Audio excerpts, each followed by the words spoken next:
আরে কই যা পাইতেছি না, দেখি তো তোমারে জিগাইতেছি। আমি পুরো ঘর তন্ন তন্ন করে খুঁজছি, কোনো জায়গায় পাইতেছি না। এখন আমি কি করবো? তাইলে মনে হয় চুরি হয়ে গেছে। আচ্ছা, জিনিসগুলো দেখে রাখবা না? আচ্ছা শোনো, যা গেছে গেছে, জিনিস চুরি হয়েছে হয়েছে, এগুলোর লেগে কানাকাটি করার দরকার নাই, বাদ দাও। কি কইতাছ তুমি? বাদ দিমু? আমার একটা মাত্র ননদের বিয়া, এত বছর ধরে আমি কিছুই দিতে পারি নাই। ভাবছিলাম আমি কানাদের গুলো বিয়া তোরে উপহার দিব, কানাদের গুলো গেল গান, আমি ওরা কি দেবো? আমার তো ওরা কিছুই দেওয়ার সামর্থ্য নাই। থাক ভাবি, তুমি মন খারাপ করো না, আমার কানের দোয়া লাগবো না। তুমি আমার জন্য মন ভইরা দোয়া করো, তোমার দোয়াই আমার জন্য সবচাইতে বড় উপহার। আমার মা বিয়াতে বোন, আমি তোর কিছু দিতে পারলাম না তোর বিয়াতে। আরে কান্নাকাটি বাদ দাও। শোনো, আমি ওই ব্যাংক থেকে টাকা তুলে নিয়ে এসেছি, মার্কেটে যাওয়ার লাগবো না, বিয়ার শপিং করা লাগবো না। আম্মা, তোমরা সবাই রেডি হও, তোমাদের সবাই নিয়ে শপিং করতে যাবো। রেডি হও তো।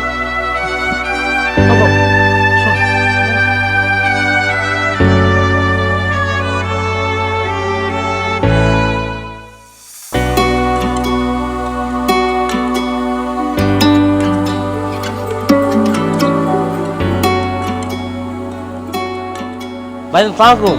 আরে ওয়ালাইকুম আসসালাম।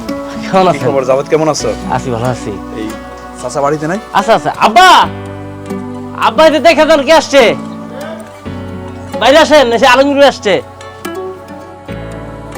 চাচা আসসালামু আলাইকুম। ওয়ালাইকুম আসসালাম। কেমন আছেন? এই আছি ভালোই। এই তুই একটু বাবা একটু বাইরে যা, ওই আলমগীর লাগবে, জরুরি কথা আছে। আচ্ছা ঠিক আছে ভাই, আমি তাহলে বাইরে আছি, কথা বলেন। আচ্ছা ঠিক আছে।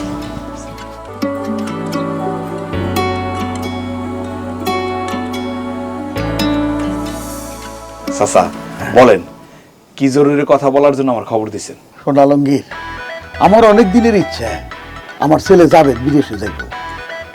দেশ দিয়ে কি করবো? দেশে কোনো কাজ কাম নাই, টাকা পয়সা সোনা গহনা এগুলো কিছুই না। তোমার ওই কালা বইনের দেওয়ার পোলা বিয়ে করে চাইতেছি ওই একটা মাত্র কারণে, তুমি আর পোলাটার বিদেশে পাঠাইবে। আমার পোলার তুমি বিদেশে পাঠাইবে, এই কথার জন্য কোনোভাবে নষ্ট না হয়। না না চাচা, আমি যেহেতু আপনার সাথে কথা দিছি, কথা নষ্ট হইব না। আমার বোনের সাথে আগে জাবেদের বিয়েটা হোক, তারপরে জাবেদরে আমি বিদেশে পাঠানোর ব্যবস্থা করবো। কথাটা মাথায় রেখো। জি। তারপর বাবা যে কইতেছিলাম কি, যাবে যদি বিদেশে যায় তাহলে তো তার পাসপোর্ট করে রাখা দরকার। হ্যাঁ চাচা, এটা ঠিক বলছেন। জাবেদরে বলেন পাসপোর্টটা করে ফেলতে। পাসপোর্ট করতে কত টাকা লাগা পারে কত? এমনি নর্মালি করলে তো 8 থেকে 10,000 টাকা, আর যদি জরুরি ভিত্তিতে করেন তাহলে 15,000 টাকা লাগতে পারে। ও মানে সর্বশেষ করলে 20,000 টাকা মতো লাগবে। লাগবে। তা বাবা তুমি এক কাজ করো, আমারে 20,000 টাকা দাও, আমি জাবেদের পাসপোর্টটা করে ফেলাই। জাবেদ পাসপোর্ট করব, তার জন্য আমি টাকা দিব কেন? হ্যাঁ বাবা, তুমি একটা ক্রাইসিসের মধ্যে আছি, আমার কাছে এই মুহূর্তে অত টাকা নাই, সেই জন্যই তোমার আমি খবর দিছি। আমার টাকা 20,000 দাও, আমি পাসপোর্টটা ইমার্জেন্সি ভিত্তিতে করাই ফেলাই। চিন্তার কোনো কারণ নাই তো। ওই যে 1 লাখ টাকা যৌতুক হিসেবে দিবার চাইছো না, ওইখান থেকে 20,000 টাকা কাইটে 80,000 টাকা আমার দিয়ে দিও, ব্যাস। বুঝছি চাচা, আপনি অগ্রিম যৌতুক চাইতেছেন না, কিন্তু আপনি তো হঠাৎ করে বলতেছেন। এই মুহূর্তে তো এত টাকা আমার কাছে নাই, আপনি 2-1 দিন সময় দেন, আমি ব্যবস্থা করতেছি। ঠিক আছে, তুমি তাহলে 2-1 দিনের মধ্যে আমার 20,000 টাকা দাও, পাসপোর্টটা আমি করাই ফেলাই। মানে একটা কাজ আগে রাখলাম আর কি, পাসপোর্টটা করে। তার সঙ্গে চা নাস্তা খাই। না চাচা, আজকে আর চা নাস্তা খাবো না, অন্যদিন খাবো না। যাই, হ্যাঁ, আসসালামু আলাইকুম।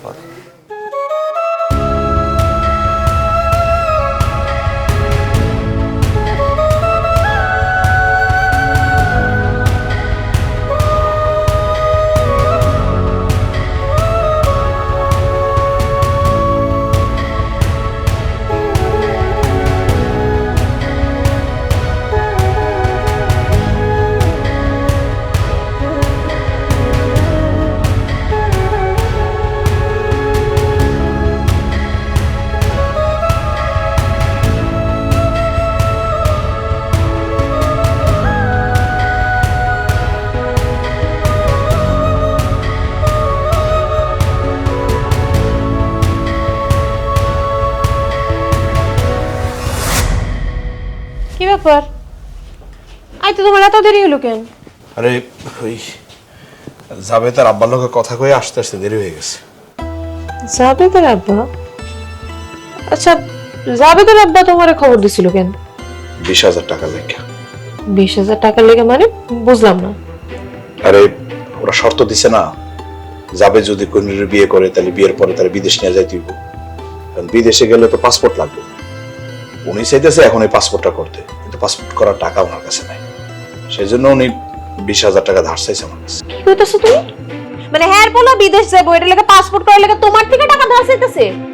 কত বড় ছোট লোক দেখছো। এখনো আত্মীয়তা হয় নাই, তার আগেই তোমার কাছ থেকে টাকা পয়সা ধার চাওয়া শুরু করছে।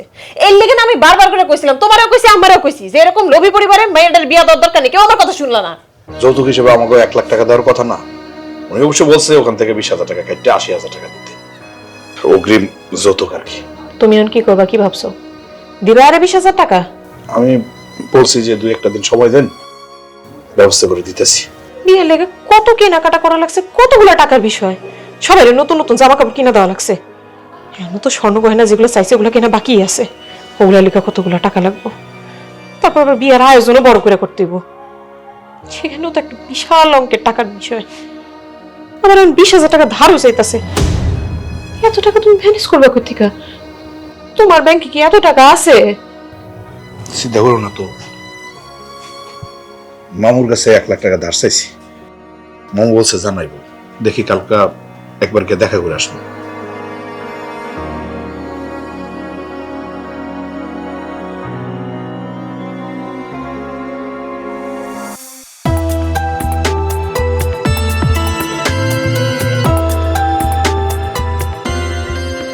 মামু বাড়ি আছেন? কে? মামু ও আলমগীর ভাই, কেমন আছেন? আছি রে ভাই, নানান ঝামেলা আছি। মামু বাড়ি নাই? ও আব্বা তো একটু আগে বাজারে গেল, তো কি মনে কইরা কোহিনুরের বিয়ের দাওয়াত দিতে আইছেন নাকি? বিয়ের দাওয়াত তো পাইছি, ফুপু এয়া দিয়ে গেছিল 16 আনা। না, আমি দাওয়া দিতে আসি নাই, মাঝে দাওয়া দিছে সেটা তো আমি জানি। আসলে রিয়াজ হয়েছে কি, কোহিনুর বিয়েতে তো মেলা খরচ, লোকজন খাওয়ামু, স্বর্ণগয়না দিতে হইব। মামুর লোক ফোনে কথা হয়েছিল, মামুর কাছে আমি 1 লাখ টাকা ধার চাইছিলাম। মামু কইলো পরে জানাইবো। এরপর থেকে গত কয়েকদিন ধরে ফোন দেই, মামু আর ফোন ধরে না। ফোন কেন ধরে না বুঝেন না? আব্বা তো আপনার টাকা ধার দিতে পারবো না, সে তো নিজেই টাকা ধার নিয়ে চলে। শোনেন, আমি বিদেশ যাবো, আব্বা ধার দেনা করে 5 লাখ টাকা দিচ্ছে। আব্বা এখন আপনার কোনো টাকা পয়সা দিতে পারবো না। আপনি আসেন, ঘরে আসেন, চা নাস্তা খেয়ে যান। না রিয়াজ, এখন ঘরে যাবো না। আচ্ছা দেখ, মামু আইলে কইছে আমি আইছি। হ্যাঁ আচ্ছা কমুনে, ঠিক আছে ভাই।